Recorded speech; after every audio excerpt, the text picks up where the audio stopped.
I'm going to show you how to write your name in graffiti letters. For this tutorial, we're going to need a pencil, a black marker, and some colored paint pens. For this, I'm using our Arteza acrylic markers. Let's grab our handy dandy notebook and let's get going. To get started, I'm going to write my name in big letters using pencil, pretty far apart. Feel free to make some of the letters overlap and even exaggerate some of the elements of the letter, just like this. Using a black marker, I'm going to outline all of the pencil marks with equal spacing, leaving some of the letters connected to each other. Don't forget to fill in any holes.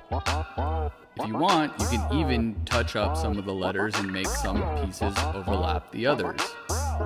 Take your eraser and erase out your pencil.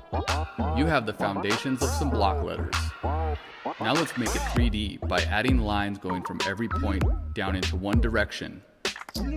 After I do that, I can connect all the lines. Check it out, these letters are starting to look like a graffiti piece. For this, I'm going to just go ahead and fill them in black. Using the marker, I'm going to add in a one shot and make the entire piece a little bit bolder. This is going to help it stand out. Okay, now let's get some colored pens.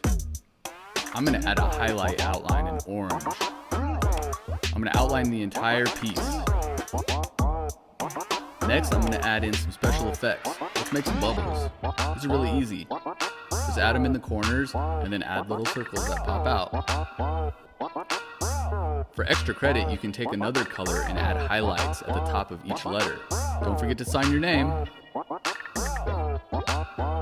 For extra credit, check out these ABCs. We're going to do one in bubbles, we're going to make one in drips, and we're going to add arrows on the other one.